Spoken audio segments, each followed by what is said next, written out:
Yo, what is up guys, and welcome. It's InfernoKun back on Friday again for another Road to PAX East video talking about The Walking Dead, the final season, while we are waiting for the details to drop over at PAX East on April 6th. So this day's topic will be about the storyline of Season 4, because pretty much if you go ahead and break down the storyline between Season 1, Season 2, and Season 3, they take very different routes in terms of storytelling, and I'm gonna go through basically Season 1, Season 2, and Season 3 episode by episode and talking about the various different things that happen throughout those seasons. So let's go ahead and start from the beginning with Season 1, where in episode 1 you're pretty much just establishing characters and dealing with natural problems like the walkers and just trying to survive.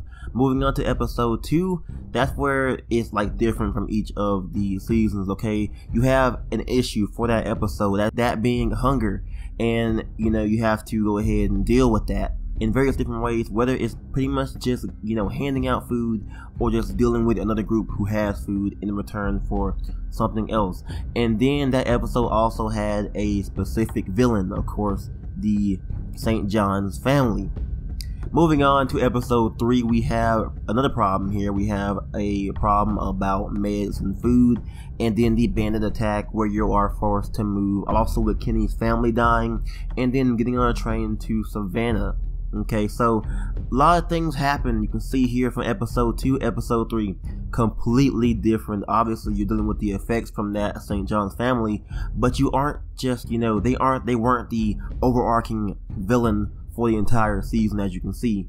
Moving on to episode 4, it's pretty much just about surviving. Okay, you're trying to get that boat, you're trying to just, get to that boat and just worry about surviving afterwards. After that, you go into Crawford looking for meds and stuff, and then you are faced with losing Clementine. Okay, very different from the other episodes. And then moving on, episode 5, you're just trying to survive, trying to go to the town and just make it through there to find Clementine, and then you are greeted with the antagonist. So looking back at Season 1, you can see how each episode is pretty much different, but it is, progressing. You are seeing the characters grow after each episode from dealing with these very different things, as you can see. Now moving on to Season 2, this is where it kind of got, it actually, was kind of the same up into episode 3. So episode 1 of Season 2, you are pretty much surviving as Clementine. You're meeting and establishing characters. That was pretty much it. You are having talks of an antagonist, but you don't actually meet him yet until episode 2, where you meet Carver. You're pretty much just forced to move because of him actually knowing where the group is, and then you are mixed up trying to basically survive from Carver, end up getting captured. Episode 3, you are pretty much just in with that villain. So it was kind of different because he wasn't the actual villain in episode 1. He wasn't until in episode 2 where he actually goes ahead and stays the villain until episode 3, where it's pretty much just focused on Carver, the various things that he does. Okay, it's like Negan, for example, how Negan's just overarching antagonist of The Walking Dead comics and TV series like that. So you can see here that there wasn't really much of a focus on the walkers. They weren't really a problem until the end of the episode, and the problems were pretty much just based off of Carver. You had just doing work for Carver. You had just just various things involving Carver that pretty much just involved him in all aspects, that kind of just like drove away from the aspect of The Walking Dead. Now moving on to episode 4, it felt more like improvising. You were trying to survive, trying to find meds and stuff like that, but eventually came back into the human interaction where you meet Arvo and the Russians, and how that plays out at the end. Now episode 5, it was more of kind of a bit more back on topic, where it's like surviving, going to Wellington. Various things happened throughout that, but the goal was to go to Wellington, and not much was pretty much just in the way of that. You had some struggle between characters, but that's natural. So let's go ahead and move on to Season 3, where we have pretty much an establishing of characters. You've already been surviving as Javier because of past events, so he was already surviving on the road before you play as him. and then you immediately meet the antagonist, that being the New Frontier, right in the first 30 minutes of the episode.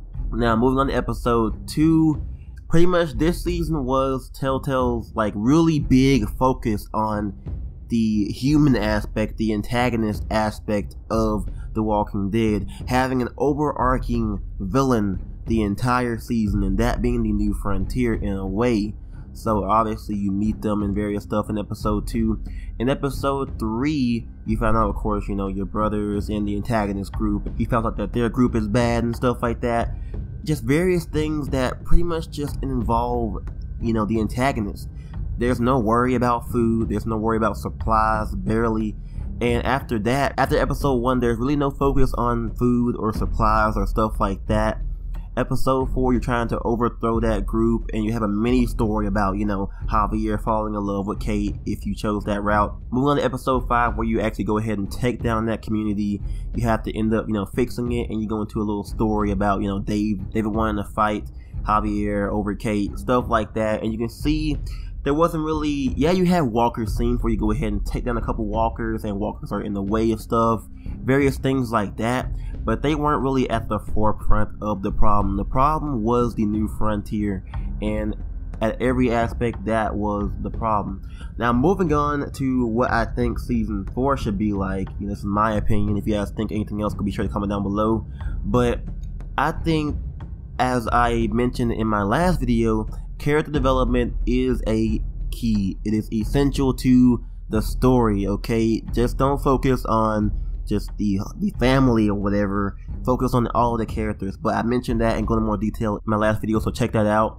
But what I think should be a big thing is the more natural issues in the storyline. I mean, stuff about finding supplies, finding food, finding people who just want to survive too and want to enter your group, but you have to make a choice to kind of just choose that or not. Those are the more interesting things. I do love a good antagonist. Carver was just great, and I felt like the New Frontier, they weren't that interesting. And people like Negan, he's a great antagonist as well. Those things are great, but I'm not entirely sure how I feel about them. I love the more natural aspect, the more natural problems, having to deal with, not having enough food, not having enough supplies, not having a good location, things like that. That's what I like about The Walking Dead. Now, that's why I think that there should not be an overarching single problem for the entire season. Because season 3, A New Frontier, their single overarching problem was the New Frontier, okay? That was it. Each episode was about the New Frontier. And you see how in season 1, it had no overarching problem really, okay? Episode 1, you were, surviving. Episode 2, you were hungry. Episode 3, you were kind of just, bouncing back between meds and wanting to move. Episode 4, you're more about surviving and losing Clementine. You see how things are very different each episode pertaining to season 1. And I think that season 4 would definitely be great that way. Obviously, the first issue we're going to have in season 4 is we're going to be finding AJ. Not sure how long it's going to take. It should not be that long, I think. But after that, it shouldn't just be like, oh, AJ is being held up by this group or something, and they're the entire problem for the whole season. That's more of a movie type thing, okay? For me personally, I think of Telltale being like a TV show. Where TV shows, you might have a overall goal at you're working towards the end, but each episode is kind of different, okay? You have different things going on in each episode, and that's really where Telltale shines, because they're able to basically put these characters in very different situations each episode, and that pretty much just builds your relationship on how you feel about these characters because they're actually being in different situations. For example, Kenny, in season 1, you see how he changes based on each episode where he does different things. Episode 1, you can see how he initially was. Episode 2, you can see how he was after the events of episode 2, dealing with the issue of hunger, cannibals, having to take down Larry, various things like that happen because of that specific scenario. Episode 3, where he's pretty much just forced into a power struggle with pretty much Lily wanting to leave and stuff like that, going after meds, various things like that. And then at the end where he pretty much just, you know, beat up after his family dying, stuff like that. It happens at very different things, very different topics each episode, and it's very interesting to see how these characters handle just like very different things and not just an overarching protagonist. I just think giving these characters more of a natural scenario just adds to the realism of this game. You know, season 1 definitely felt more realistic. It felt more of a natural, slow pace that was very interesting to go through. Season 2 kind of picked up speed after they introduced Carver and things like that, and then season 3 went by so fast because of the overarching protagonist thing. There was never really a chance to slow down. It was very action-packed, things like that. So my verdict is, okay, I love human interactions, but just pace them down a little bit and bring more natural situations, bring more Walker situations, various things like that. I know at this point in the comics that pretty much human groups and communities are being built into bigger things, so just don't focus on that aspect. Focus on the more controlled aspect of being in a single group and maybe having to deal with another group, you know, maybe as a single episode or maybe a single 2 episodes or something like that. So what do you guys think about what I am saying regarding the episode storyline? How do you think that they should actually go about it? Do you prefer the more fast-paced, action-packed, overarching protagonist as season 3? Or do you like the whole different scenarios per episode that season 1 has? Comment down below and tell me what you guys think about that. If you guys did enjoy, go ahead and leave me a thumbs up and subscribe for more content on the channel.